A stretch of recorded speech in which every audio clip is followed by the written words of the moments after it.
Veni Sancto Spiritu. Damai sejahtera bagi kita semua.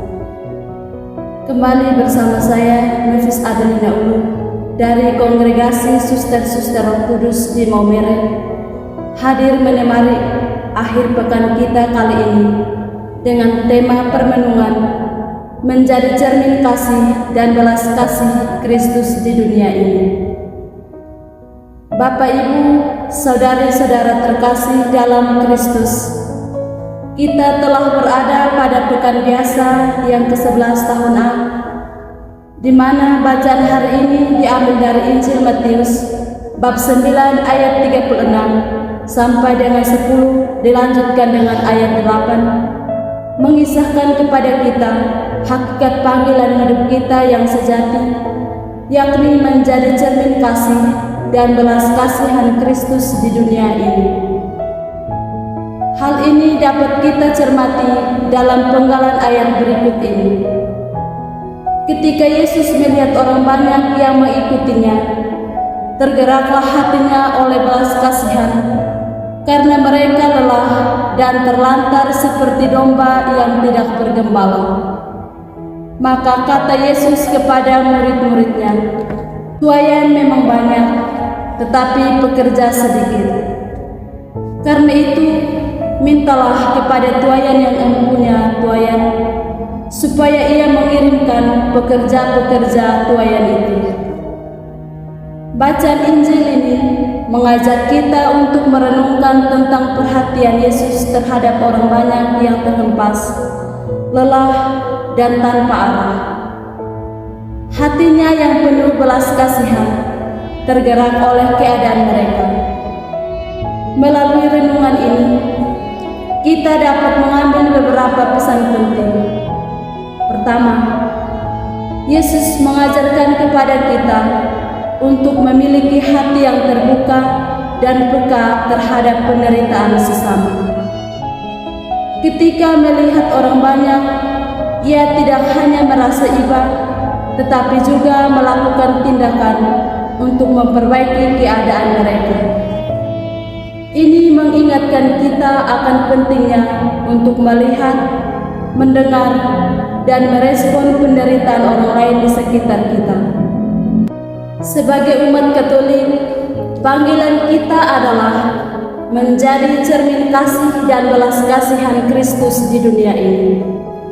Kedua, Yesus menyadari bahwa pekerjaan ini tidak dapat dilakukan seorang diri.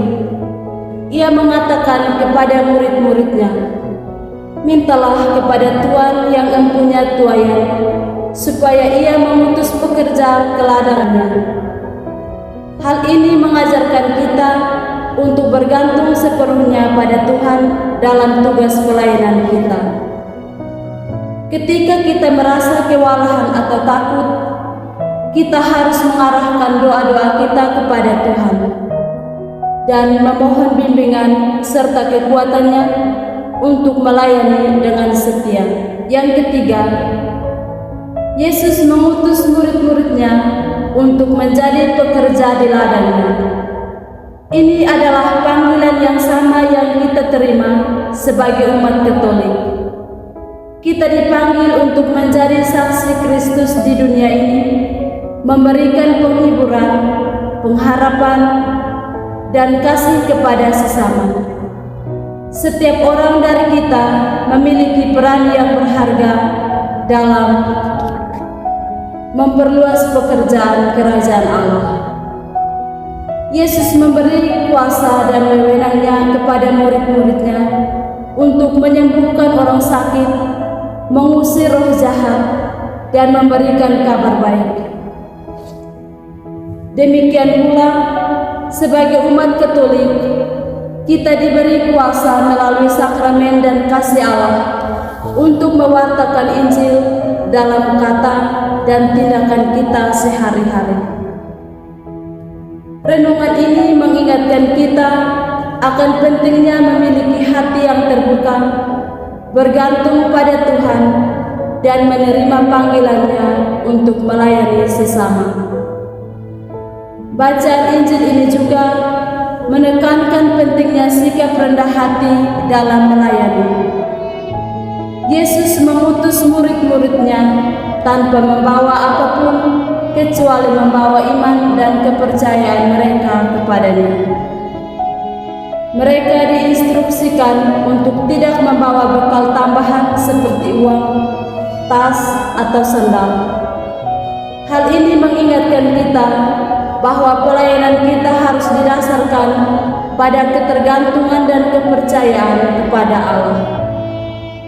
Ketika kita melibatkan diri dalam melayani sesama, kita harus melepaskan keinginan akan kekuasaan, popularitas, atau keuntungan pribadi.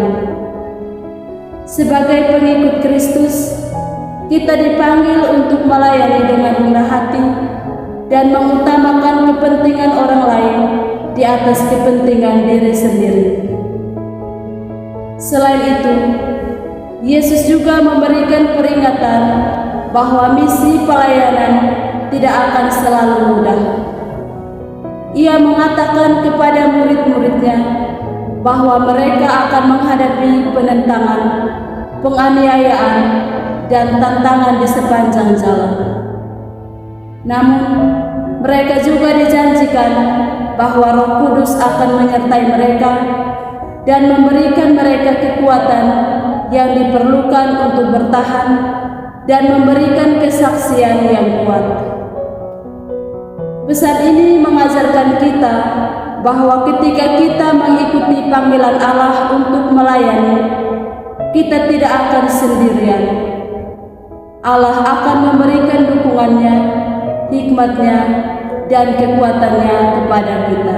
Bapak, Ibu, saudari-saudara yang terkasih dalam Kristus, renungan dari bacaan ini menuntun kita untuk merenungkan panggilan kita sebagai umat Katolik dalam melayani sesama dengan kasih, rendah hati, dan iman yang teguh, baik sebagai kaum biarawan-biarawati, keluarga, sebagai bapak ibu, orang tua, maupun anak dan kaum remaja.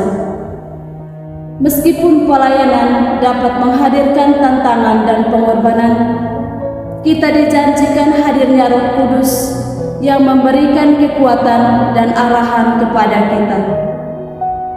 Dalam pelayanan itu, marilah kita mengikuti teladan Yesus Kristus yang penuh belas kasihan, rendah hati, dan setia dalam mewartakan kerajaan Allah di dunia ini.